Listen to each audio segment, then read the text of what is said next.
Assalamualaikum dan selamat sejahtera kelas. Hari ini kita jumpa lagi untuk bincangkan topik yang terakhir dalam subtopik 2.4 iaitu faktor-faktor persekitaran yang mempengaruhi kadar fotosintesis. Kita tengok dulu standard pembelajaran kita iaitu menerangkan faktor persekitaran yang mempengaruhi fotosintesis. Yang kedua, menganalisis kesan perubahan keamatan cahaya dan warna cahaya terhadap kadar fotosintesis. Ada 3 faktor yang mempengaruhi fotosintesis. Yang pertama adalah kepekatan gas karbon dioksida. Yang kedua, suhu, dan yang ketiga adalah keamatan cahaya. Kita tengok faktor yang pertama iaitu kepekatan gas karbon dioksida. Kita tengok graf kita. Kalau perhatikan dalam graf ini, pada paksi X ni adalah kepekatan gas karbon dioksida. Cikgu conteng dulu kat sini.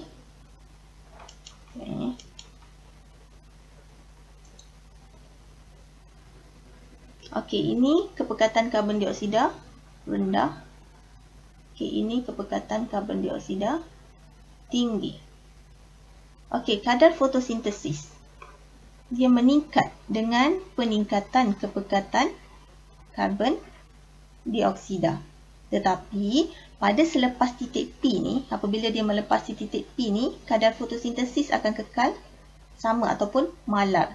Sebab kat sini ada faktor yang lain yang menghadkan tindak balas fotosintesis ni iaitu keamatan cahaya dan suhu. Jadi kat sini walaupun kita tambah kepekatan gas karbon dioksida, kadar fotosintesis tak boleh meningkat sebab ada faktor penghad iaitu keamatan cahaya dan suhu.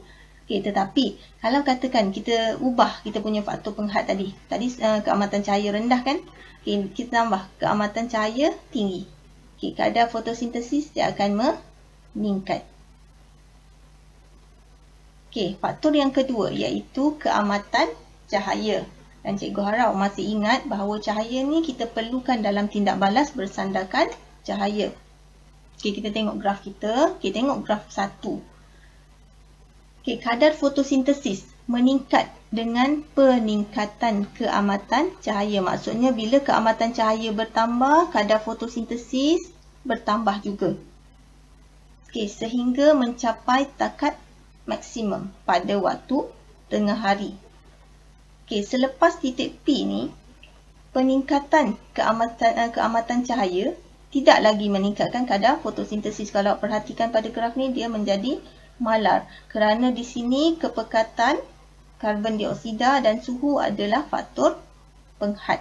Tetapi kadar fotosintesis ni boleh bertambah kalau kita ubah faktor penghad tadi. Contohnya kat sini, tadi kepekatan karbon dioksida 0.03. Tapi kita tambah menjadi 0.13. Jadi kadar fotosintesis dia berbeza. Awak nampak graf 1 dengan graf 2 ni kan. Graf 2 dia punya kadar fotosintesis lebih tinggi di sini. Sebab apa? Kita ubah faktor penghad dia di sini, iaitu kepekatan karbon dioksida. Faktor yang ketiga adalah suhu. Seperti yang cikgu pernah terangkan dalam tindak balas bersandarkan cahaya dan tindak balas tidak bersandarkan cahaya sebelum ni, kedua-dua tindak balas dimakinkan oleh enzim. Jadi enzim dia sangat peka terhadap perubahan suhu. Jadi perubahan suhu persekitaran dia akan mempengaruhi aktiviti enzim dan secara tak langsung dia akan mempengaruhi kadar fotosintesis. Kita tengok kita punya graf. Pada suhu yang rendah. Pada suhu yang rendah ni kadar fotosintesis juga rendah. Tetapi bila suhu mula meningkat, kadar fotosintesis akan meningkat sehingga mencapai tahap maksimum dia. Kadar fotosintesis ni dia akan menjadi maksimum pada suhu optimum.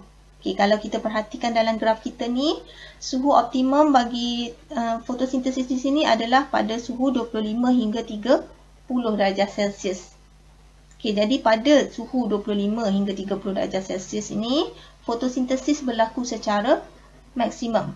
Tetapi kalau kita tambah lagi suhu, jadi 35 ke, jadi 40, kadar fotosintesis akan menurun.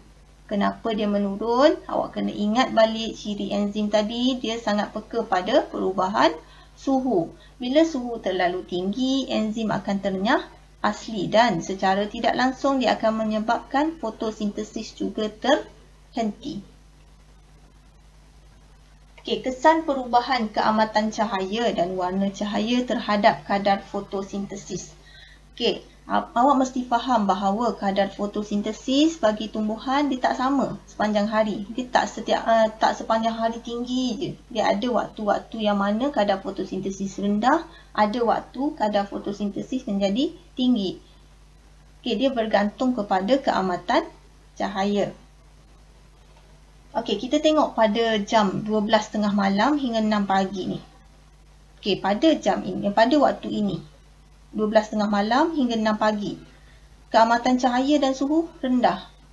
Pada waktu ni gelap. Okey, suhu pun rendah, sejuk. Okey, jadi enzim yang terlibat dalam fotosintesis menjadi kurang aktif. Sebab tu dia punya graf kadar fotosintesis ni juga rendah. Okey, berbeza pada waktu siang mula dari 6 pagi hingga 12.30 hari ni. Okey, pada waktu ni bermula 6 pagi hingga 12.30 hari ni matahari dah mula naik kan. Okey, jadi keamatan cahaya dan suhu juga meningkat. Okey, secara tak langsung dia akan meningkatkan kadar fotosintesis. Kenapa boleh meningkat? Pada ketika ini suhu dah sesuai, suhu dah tinggi. Mencapai suhu yang sesuai untuk menjalankan fotosintesis, jadi enzim mula menjadi aktif. Okay, dan liang stoma juga mula terbuka pada waktu ini disebabkan ada cahaya. Jadi karbon dioksida dari atmosfera dapat meresap masuk melalui liang stoma. Jadi secara tak langsung dia boleh meningkatkan kadar fotosintesis dan biasanya fotosintesis ni dia berlaku maksimum pada waktu tengah hari. Okey, dan awak tengok graf ni kan, dia menurun kan. Okey, pada jam lebih kuranglah petang. Okey, pada waktu petang hingga tengah malam, okey, keamatan cahaya dan suhu persekitaran mula menurun. Okey, jadi secara tak langsung kadar fotosintesis juga berkurang. Dan awak nampak graf ni juga menurun dia punya cerun. Okey, itu bagi negara macam kita, negara tropika. Okey, macam mana pula bagi negara 4 musim? Bagaimana hasil-hasil pertanian bagi negara 4 musim dapat ditingkatkan?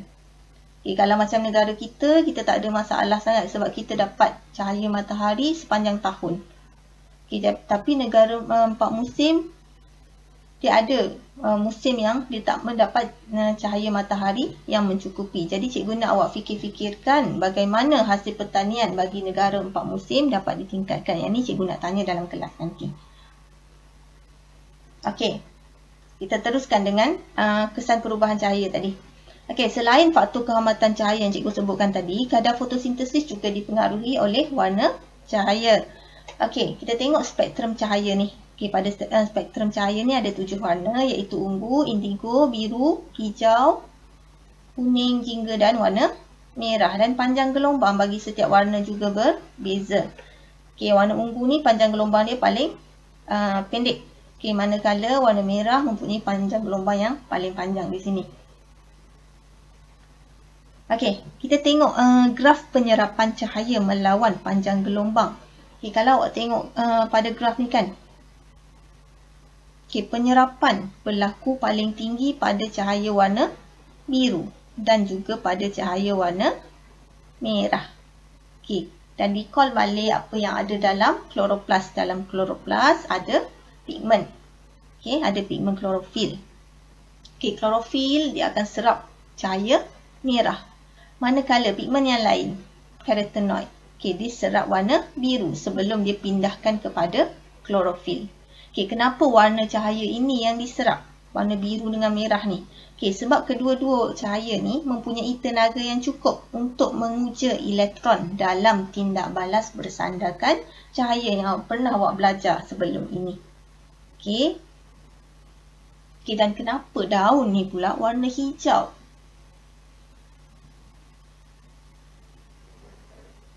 Okey, berbalik pada kita punya graf tadi. Okey, awak nampak kat sini kan? Cahaya yang diserap adalah warna, kebanyakannya warna biru, warna purple, warna jingga, warna merah ni kan? Okey, ada tak kat bahagian warna hijau ni cahaya diserap? Okey, tak ada kan? Okey, kita nampak warna hijau ni tidak diserap. Okey, apabila cahaya melalui klorofil, kebanyakan warna merah dan warna biru diserap. Okey, yang warna hijau tak diserap, tapi sebaliknya ia dipantulkan. Okey, sebab tu kita nampak daun ni warna hijau. Daun yang ada klorofil ni kelihatan warna hijau sebab warna hijau tadi tidak diserap. Sebaliknya ia dipantulkan. Okey, tugasan untuk hari ni. Okay, kalau katakan ada apa-apa soalan berkaitan dengan graf yang sebelum ni yang cikgu terangkan tadi, boleh tanya dalam group nanti. Okay, dan untuk tugasan pada hari ni, cikgu nak awak siapkan praktis formatif 2.4. Okay, ada 4 soalan di sini. Jawab keempat-empatnya dan kita akan bincangkan nanti dalam Telegram. Okay, itu saja untuk hari ni. Terima kasih.